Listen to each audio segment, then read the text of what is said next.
Hey everyone, it's Wayne. This is my second YouTube video. Thanks for coming.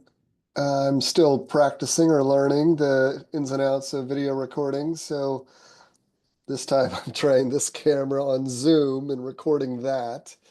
So we'll see. I want to anyway. I'm figuring it out. But um, this video is about luck. And it's something that I think about or thinking about more recently. Actually, I heard a podcast about it, and the idea is we think of luck as there's a probability of something happening, and if something that is unlikely that happens, then if it's a good thing, that's good luck, and if it's a bad thing, then that's bad luck.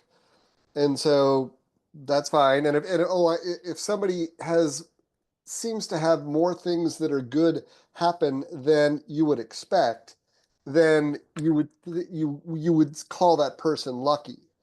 And similarly, you come across people that seem to have more bad things happen, and then you think, well, that person is unlucky. But why do some people have more luck than others? And what are they doing? And if you could understand what it means to make choices or do things in your life that cause more good outcomes, then you could sort of say that that is generating luck. It's not really luck because you sort of think of luck as random, but my goal is to convince you that the choices you make in your life can influence the generation of good outcomes. And therefore, whether or not you want to call it luck, you should use these luck concepts to frame filters, decision-making frameworks to help you make better plans and paths. So that's my idea. And then if you do that, also, can you pass that on to your kids? That's another thesis and one of the reasons why I started thinking about this. Okay, so um, I started thinking about luck because I came across a book and a podcast and whatever else. And they first let me start by framing it how they um, categorize luck. And so the first one is random chance. So if things are random chances, and if you do more things, then in theory you would have more good outcomes than if you did less random things. Fine. The next category is luck from motion, meaning a little bit more than just bounce into walls randomly, turn around, spin around, whatever. But if you uh, do more thoughtful activities that help you find success repeatedly, patterns and things like that, then that motion, and if you figure out how to do motion better and more easily, then that can generate generate luck. Third one is from awareness, and they call this pattern recognition. So if you see things happen that generate good outcomes, then as you recognize that pattern throughout your life, then you could, in theory, increase luck from awareness or from pattern recognition. I don't like this one so much, only because um, pattern recognition implies obviously that you have a repeated exposure to a pattern and generate or learn from it. So like business situations that work well, or work situations that work well, or personal relationships, things that work well. So that's all good. The downside is, though, that of course you have to live life a lot to see those. Maybe one good thing is that you have to observe as much different patterns in the world so that you can find the ones that work. Maybe that's a good way to frame it, that your observability of these things can improve and you can get that. But it takes thinking, but it also takes time and repetition. And I sort of think of this also as intuition.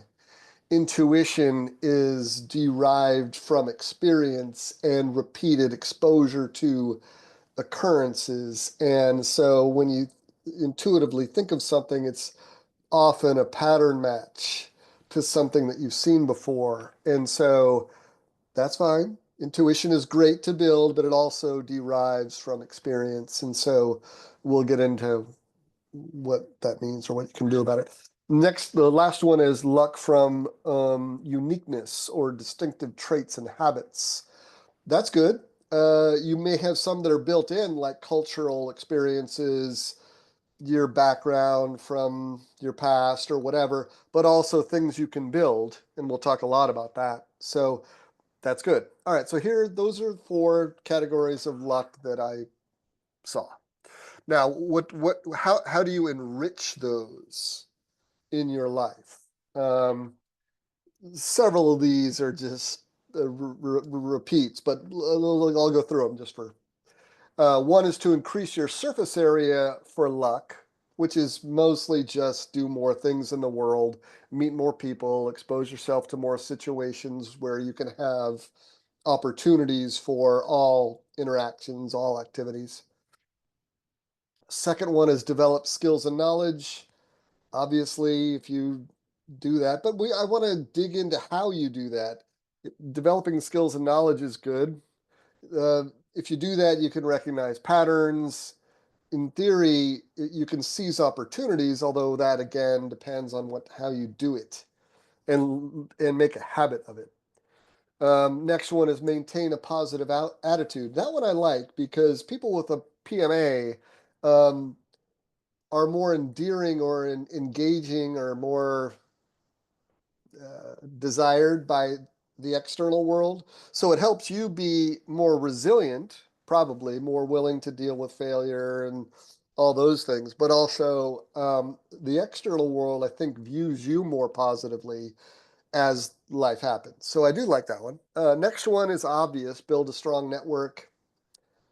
But how do you do that? So we'll talk about that. Stay open to new experiences, obviously.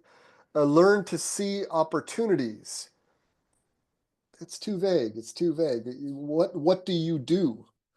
Um, do you, you know, answer spam emails? What is it? Yeah, so next one is bring your unique self. I don't really like that one as much. I mean, it's cool if you bring your unique self. I think what I would like about this is if you've got unique aspects of yourself and they get exposed in things you do, okay, but it's not like going to work and arguing about politics or whatever. It's more about having these special skills and how they go out. I think that's what I like about that one. And then the last one is, I guess, obvious. Fortune favors the bold. And I guess that was Caesar or somebody, I don't know, Matt Damon in the Bitcoin commercial, whatever. It's obvious, but the question is again, what do you do to be bold? You can ask girls to date and have sex. That's bold. That's good. You can go buy Bitcoin. That's bold. Is that good? Does that bring luck? I don't know. Okay, so those are the things like in the articles and things about luck, but they're very generic. So I would like to translate those into what you actually do in your life. And I want to come at this from two lenses. First is the background you have, your genetic background, and also your early life.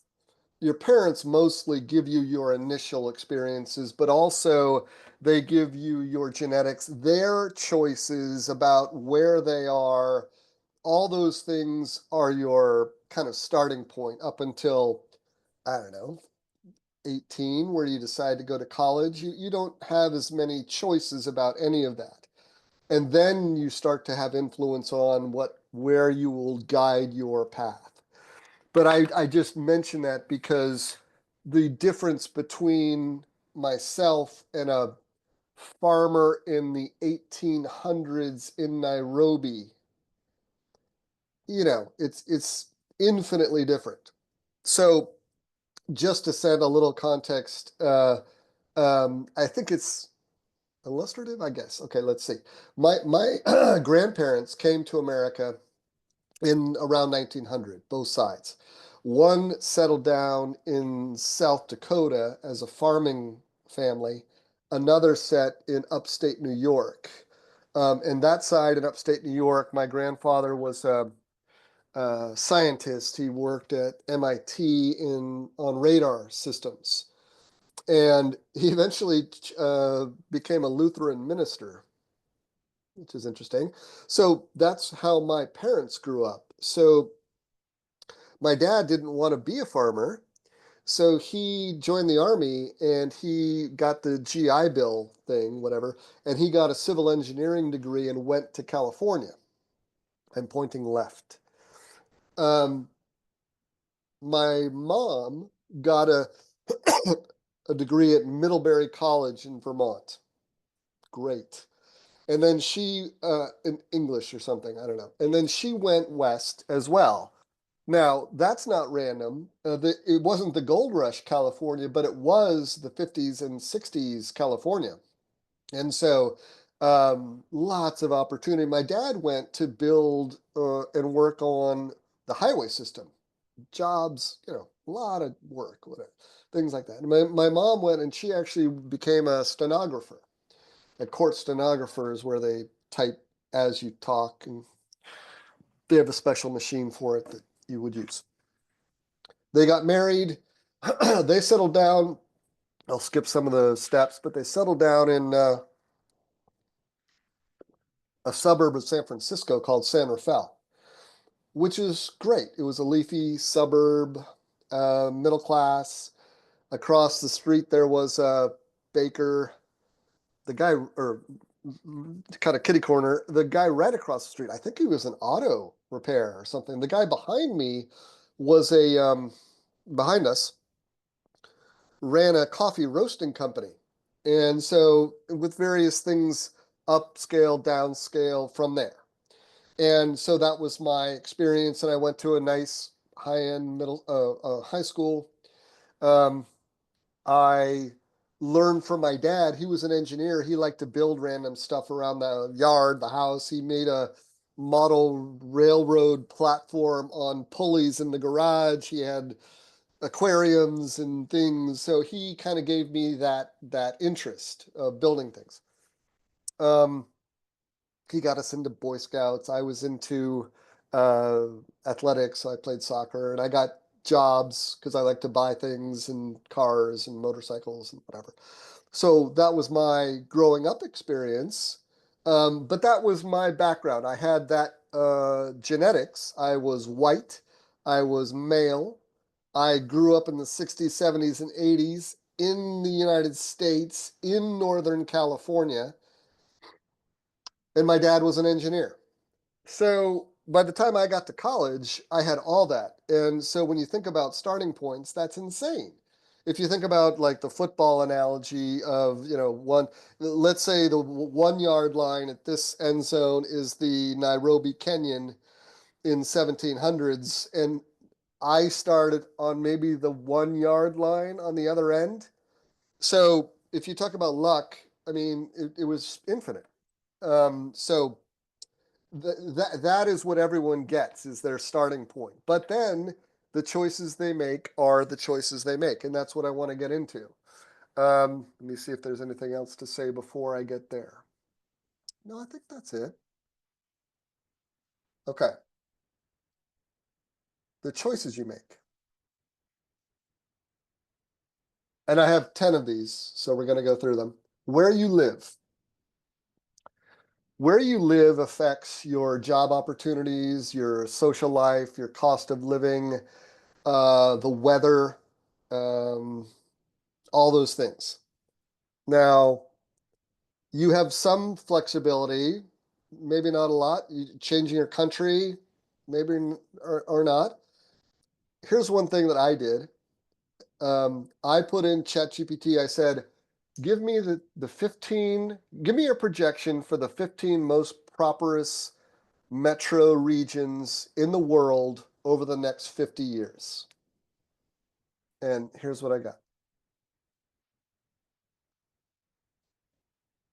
Silicon Valley, San Francisco Bay Area, Shanghai, New York, Beijing, Mumbai, Los Angeles, Dubai, Singapore, Delhi, Seoul, Lagos, Sao Paulo, hot chicks, right? Riyadh, London, and Jakarta. Now, if you're going to do this with your kids or whatever, you wouldn't do this probably. You would say something like, I want to prioritize, and it's not, you don't just live here only. These are options for your searches, your choices. But you would say something like, I want to live in the United States, um, in a city between or a growing city with a high tech, something, or it'd be between 300,000 and a million people, whatever you would say. And they would give you a list of 20 cities. And you would use that to consider options as you target jobs, life, relationships to parents, things like that. Okay, so that's one thing about where you live is the opportunities, because the whole thing here is to create optionality and opportunities. That's sort of kind of where I filter quickly on making luck. Okay, so that's one thing. The other thing about where you live is it's not just the job opportunities, it's who are you going to hang out with on the side of the soccer field. And let's be honest, it's not 10 soccer games that you're going to sit with these people at. It's not 100, it's 1,000 over 8 years, and it's going to be soccer, track, dance, cheer, band, football, whatever.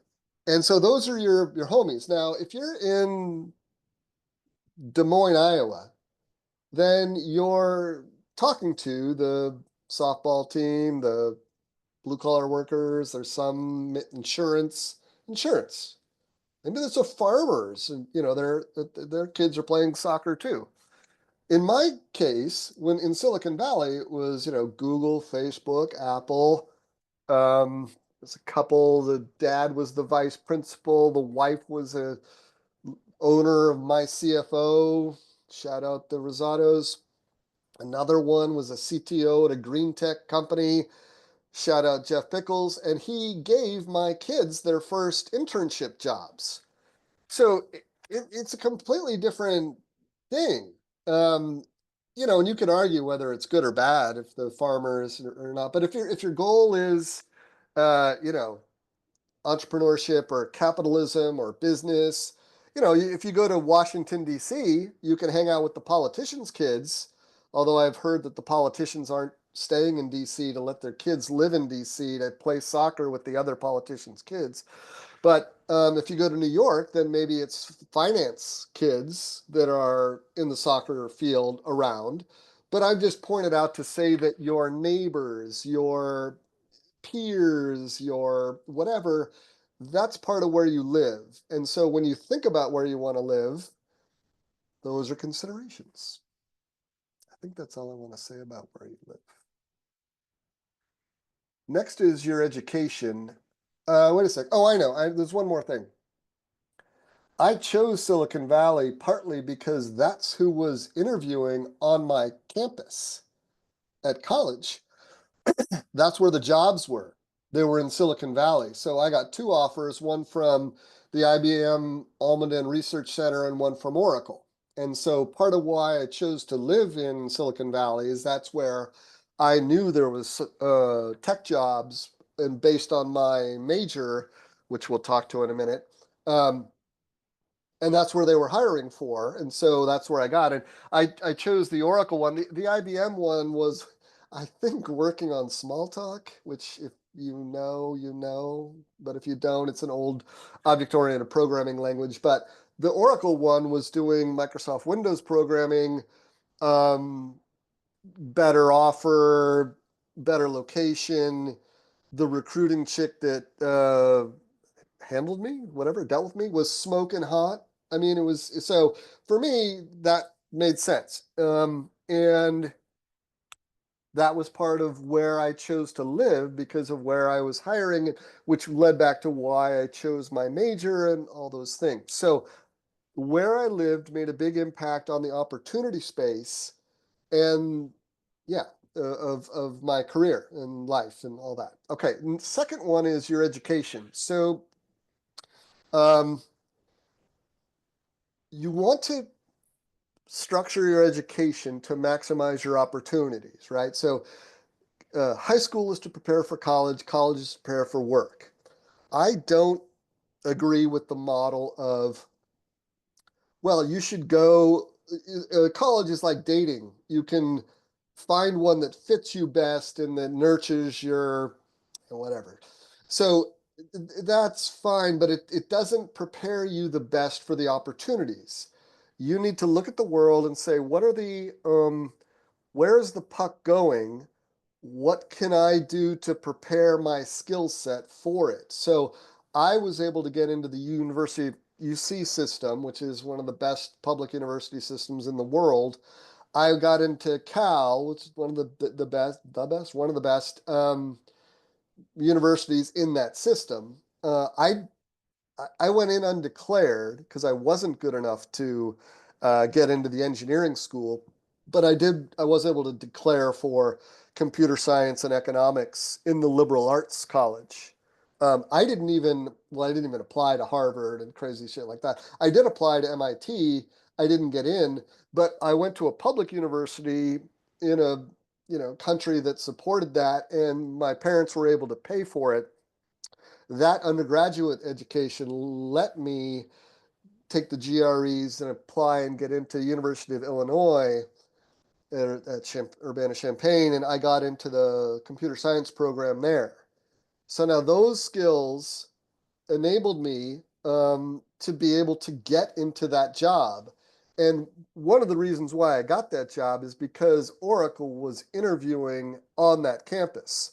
So one of my thoughts, recommendations, or whatever, is you get into a school that you can reputationally get into, top whatever, and you apply for skill, and you should experiment, right? You should find a school that lets you experiment. I also like schools that focus on work, uh, helping you find internships and things like that, or research things or whatever. But that is important. And so if you get your art history degree from Middlebury College in Vermont, who is interviewing and recruiting on campus in Middlebury? And I guess somebody is, I don't know. But statistically, there was a lot more people interviewing from high tech centers or whatever at UIUC. And so that's what I would say about education, except to also say that it's lifelong. It doesn't stop at college. You have to design your career and your life to keep learning, and you want to prioritize and focus on learning early in your career and then focus on impact and influence later in your career. And I have a few thoughts on that. One is um, change jobs occasionally. That maximizes your learning. And in my case, I'm not sure how proactive I was. I don't think I was very proactive, but I did change industries frequently, and that helped my learning. So my first job was at a database software company. Second job was a voice web conferencing. Third job was a e-commerce company. Fourth job was a social mobile social. Fifth, that was bought, changed into an IoT company. Then I went to an IoT company, and then I had a bunch of SaaS jobs after that. So I do see people, they're successful in an industry, and they sort of narrowly wiggle through it, which is fine. Although I felt like having the broader experience worked. But I'm not sure I meant to do it so much. So I'm not sure what I can claim about that. But the broader thing about learning multiple skills, all that I still think is true, lifelong learning, etc. Oh, one thing about education is that I also like the point about multiple skills, major skill, minor skill. So today I would tell anyone get a major skill, but also then get expertise at AI or AI and data analysis or something that's complementary business and AI, something like that. And you can think about it. I had computer science and economics. My older son has a undergraduate degree in environmental engineering with a minor in project management and a master's in mechanical engineering. And I thought that was great. That was a great mix. So we'll see where he goes. But that also is part of learning, I think, is this dual threat or triple threat thing. All right, now third one is, and I'll just do a few of these because I did all that background stuff. Third one is career and professional path. I said a lot about preparing, but how do you find a path that is fulfilling? You don't want to just say, well, people want AI, so I'm going to go learn AI. And people have different base, personalities or whatever. But the framework that I like is called the Ikigai framework. And the idea is that you combine what you love to do, what you're world class at, what the world wants, and what the world will pay for. In the middle of that is your dream job. Okay, that's unlikely, right? But it gives you something to think about as you think about those things in career, um, college plans, and you'll do personality tests, you'll experiment with different classes, right? You'll do all that, and so you'll start to know your early jobs will give you feedback. I don't want to be behind a counter. I don't want to be out in this, or I do want to be outside, whatever it is. But the idea is that if you think about this way, as you go along, you will know what is likely better. You will figure out how to search for jobs better. You'll take training toward that. You'll network toward that. And so that will just be a toolkit for you to um, make choices. Now, instead of oh, do more things. Now you've got a goal. You've got supporting tools, education, whatever, where to live, whatever, and the framework to start to organize your thinking. So now the likelihood of opportunity and optionality is way higher. And that's what I want to say is that these choices, and there's 7 more, but I'm going to stop now. Um, you can actually improve on and make yourself more lucky and more successful. It's a little, whether it's luck or just making good choices, but I think it's still the same. You want to still open yourself up with exploring more. Those things are still true, but as you make these choices, I'm pointing at my sheet or whatever. You need to help use this idea about opportunism to guide your choices so that luck will come. Okay, that's the end of this. The hint of what's coming is who you marry, your friends and social circles, your lifestyle, your economic and financial choices, children and how you deal with them, your mindset. I want to call it attitude, your attitude and your, the PMA versus fixed versus growth mindset, and then how you spend your time. And this one is mostly non-work, but hobbies, sharpen the saw, things like that. All these things you make choices to open up the sphere, the surface area for opportunities and optionality. Okay, that's my story and I'm sticking to it.